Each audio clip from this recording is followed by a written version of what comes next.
Super Smash Con 2020, Genesis 8, and EVO 2019. These are all iconic tournaments when it comes to the Super Smash Bros. Ultimate competitive scene. These have created some of the best moments in the game and have brought so much hype to the community. But something was always missing. They were lacking a little spice. On July 21st, 2022, we embarked on a journey to create a tournament that had what all of the others were lacking. I'm not talking about a casual tournament, no, but the most intense, competitive tournament ever, with some of the wackiest rules the community has ever seen.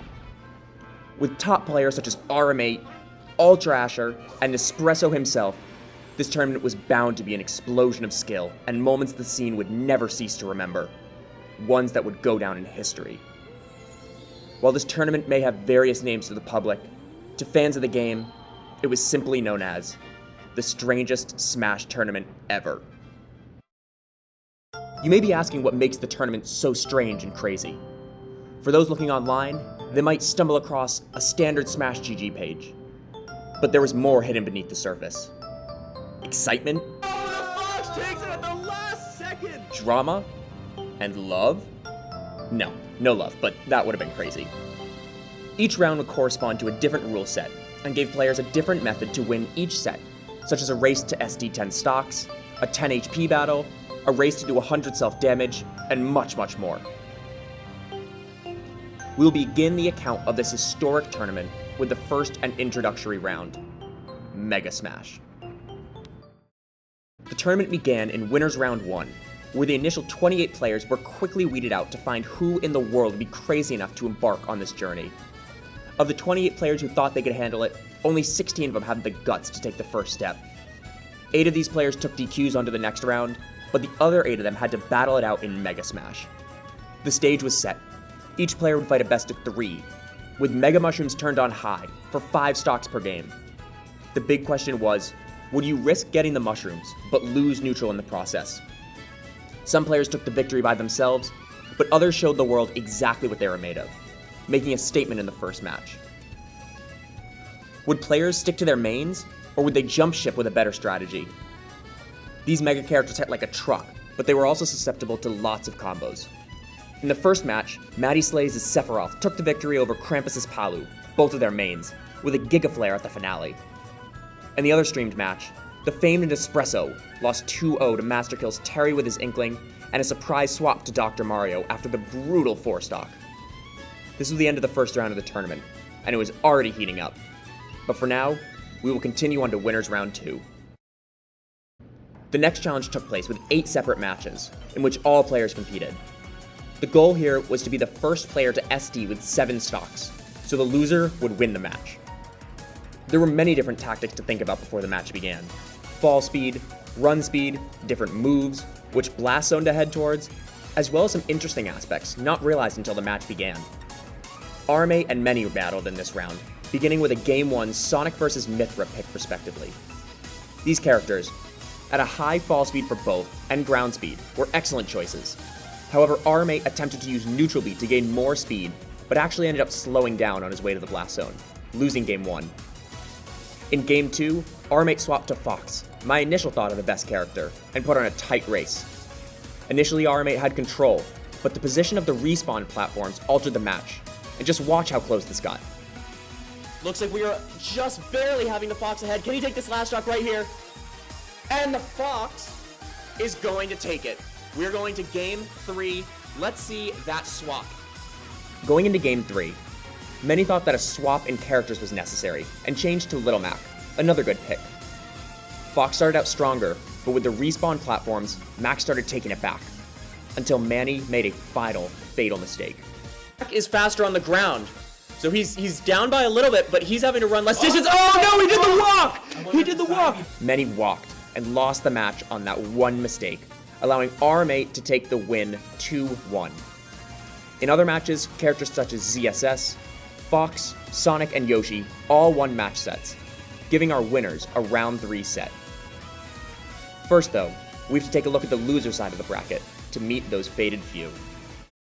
Some of the players who DQ'd at the beginning of the set due to the sheer wackiness of this journey were eliminated in Losers Round 1, leading to no matches in the round, and only 3 in winners round 2.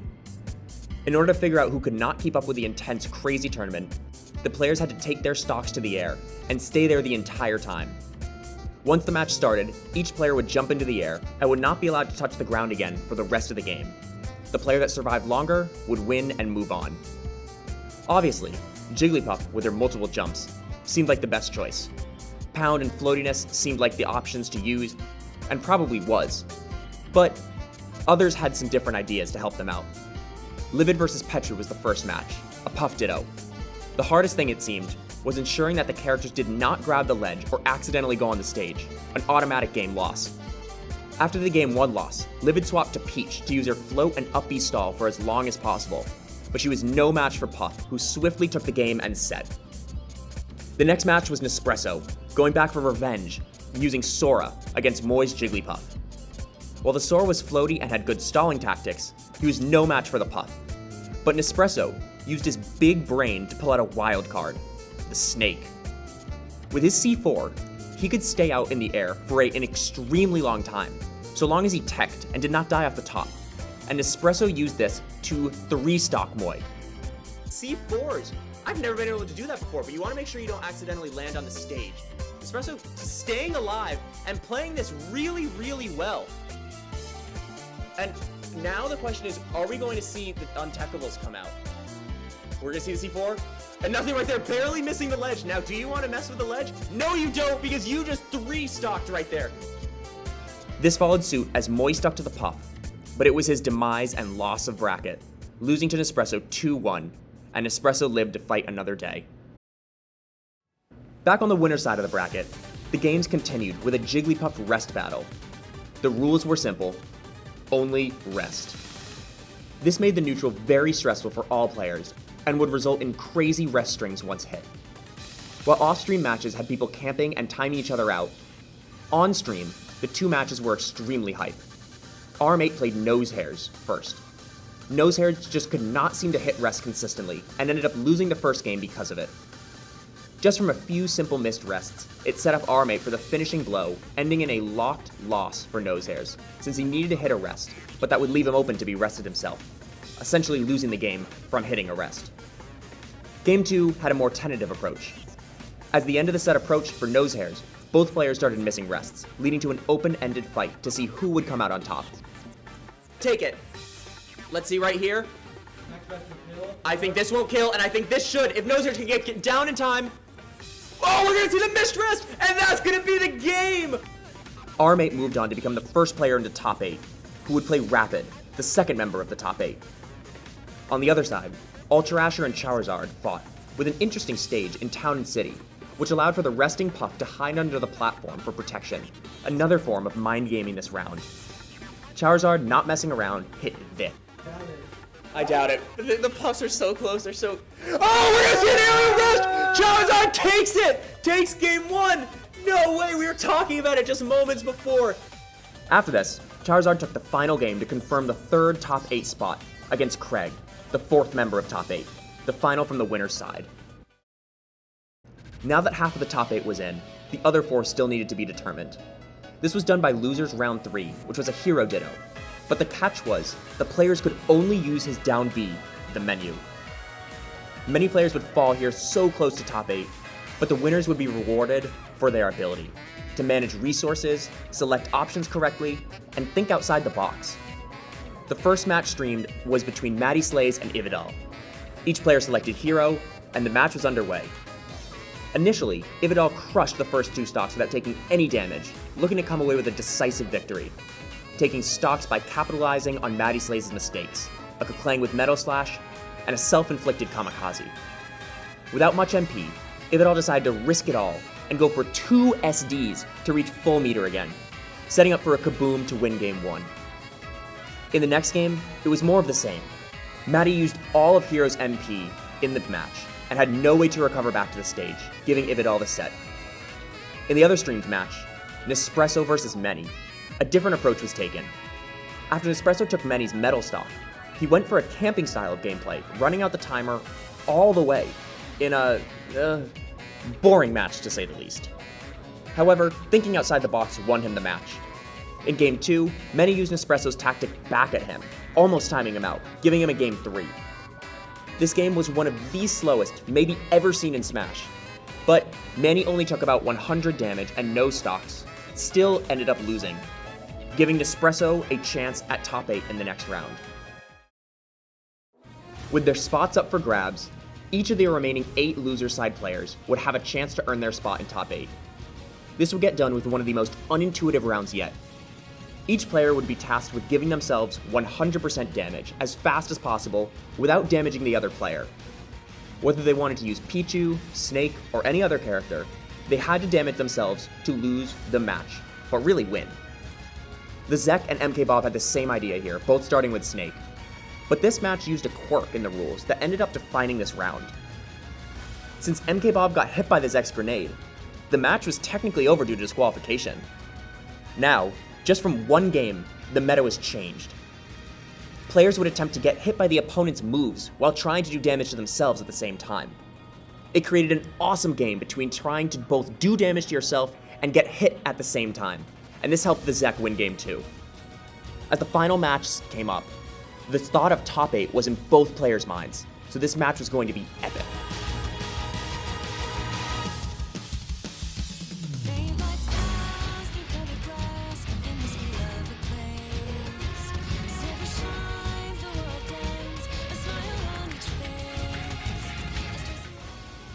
This ended the set and allowed the Zek to move on as the 5th person in top 8, fighting against Nosehairs, the 6th.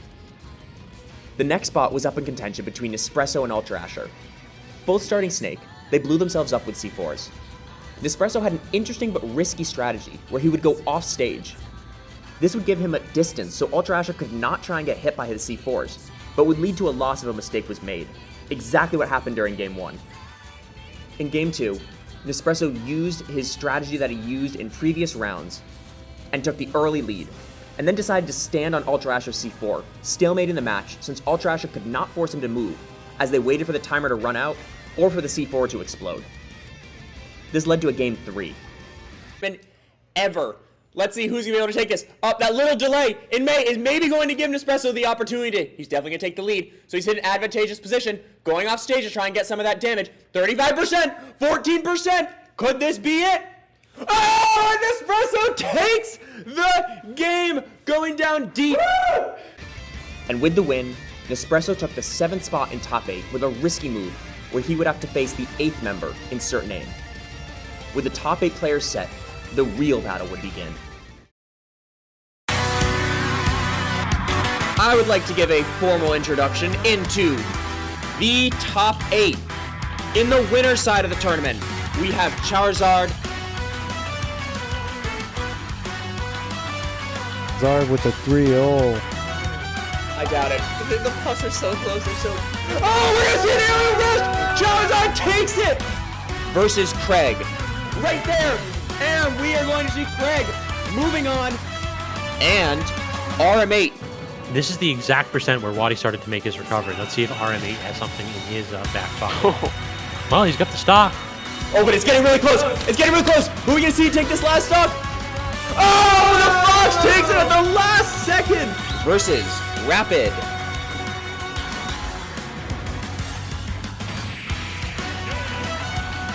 On the loser side, we have insert name 70. But no, that's not gonna take it. That down air is gonna take it. versus Nespresso.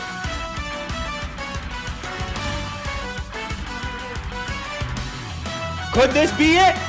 Oh, Nespresso takes the game, as well as the Zeke. Zeke still holding on to this percent lead and actually turning it into a stock lead against Porto Bandit. Let's go, Zeke! Because he needs to take this damage, and that is going to be the stock versus Nosehairs.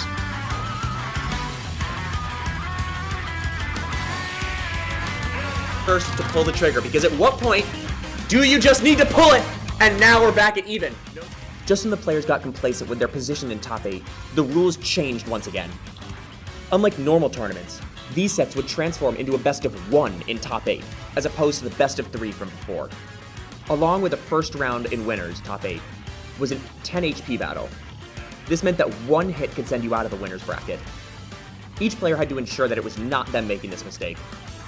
First up was Charizard versus Craig, a choice of Yoshi versus Palutena respectively.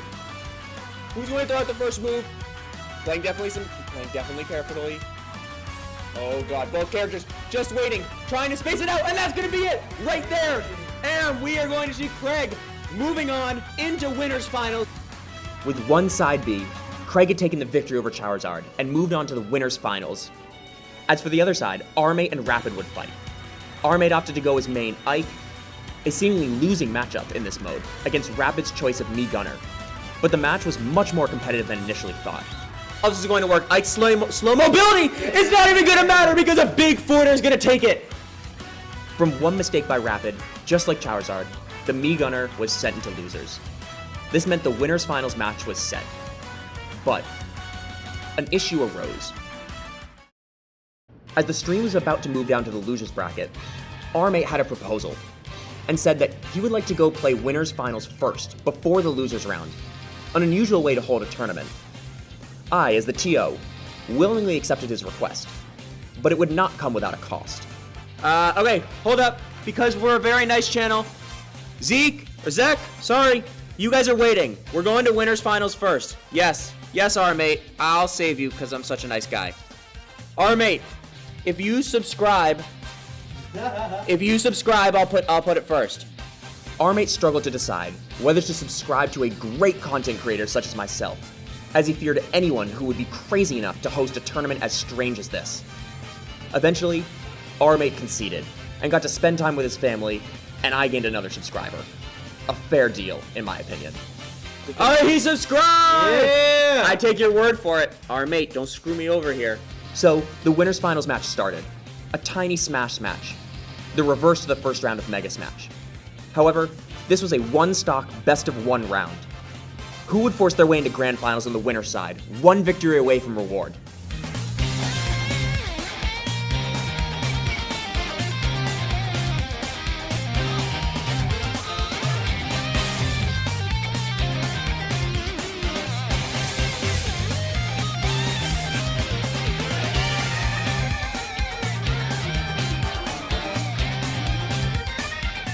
With an extremely close match, R-Mate's Ike ended up winning the set and allowed him to move into grand finals where he would wait for the other player from the loser's side.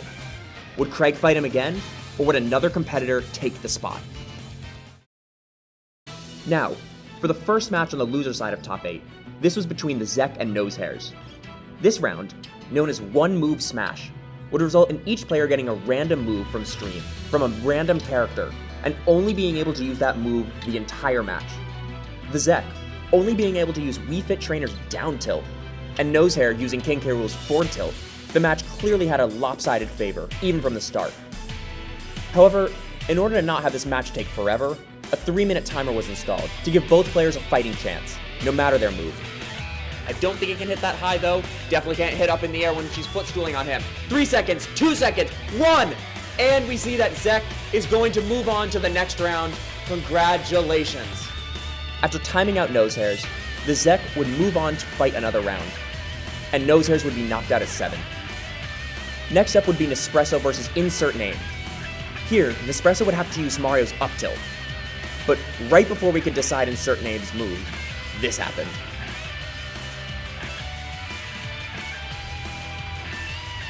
It's not working. Oh no! Alright, Insert Name. No, I don't want to DQ.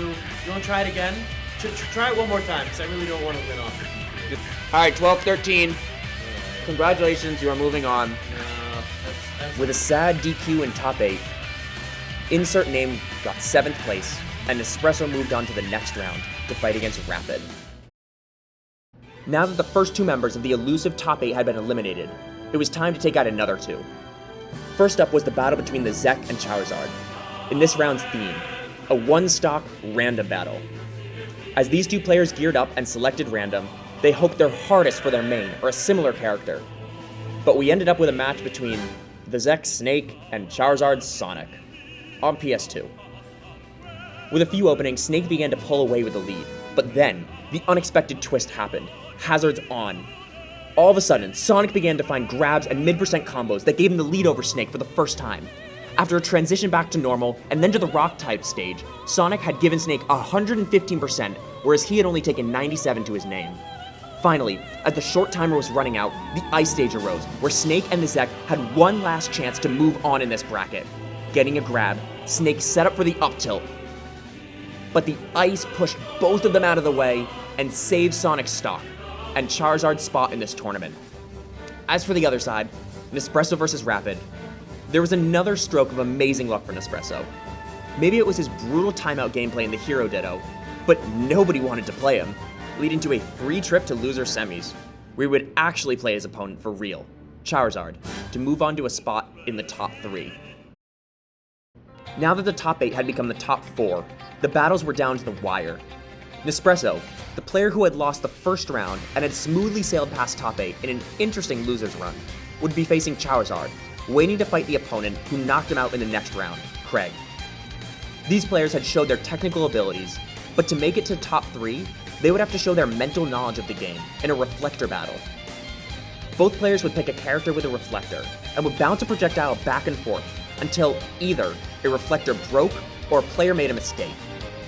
Charizard opted for Mewtwo King, an interesting choice due to his Reflector side B having some end lag for when the projectile sped up quickly. On the other hand, Nespresso chose Fox, who could just hold down his Reflector, but would break after a few hits. As it is now my YouTuber obligation, throw down in the comments if you think Mewtwo or Fox is going to win this match. As these players readied their moves, the battle was underway. One hit and they would be knocked out. Let's see, here we go. Who's gonna take 4th? And let the games begin! Reflect, reflect. Oh, you picked the wrong character! With Fox's shine breaking, Nespresso was knocked out at 4th, giving us the top 3 in the bracket, hoping for a spot at the grand prize. Before Grands, the match for 3rd place in Losers Finals was between the recently victorious Charizard in the rematch between the player who eliminated him, Craig, who was looking for a rematch of his own with RM8 in Grands. This time, the match to get there would be one of the most unique contests yet, a Keep It Up Kirby battle. Let me explain. Have you ever played Keep It Up with a balloon when you were younger, hitting it up in the air and not letting it fall? Same idea, but instead of being a balloon, it's with a Kirby, in Smash Ultimate.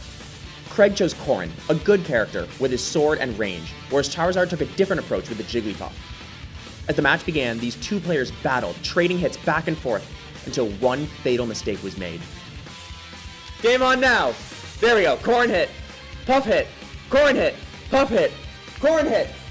Jigs grabbed the ledge, and in a last-second effort to save in time his bracket, Charizard reached and tried to get up attack, but it failed, eliminating him from the tournament and the run at a solid 3rd place.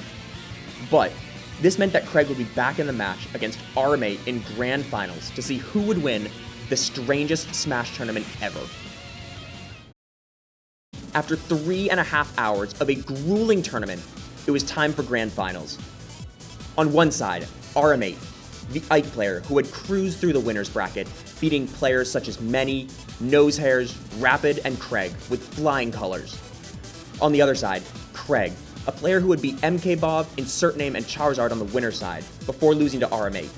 Then he faced Charizard to get right back up to Grands, to get back at the one who took him down. These two clearly seemed like the top 2 competitors in this field, and this match would be a Grand Finals for the history books, and would take place with a 3-stock, heavy item battle.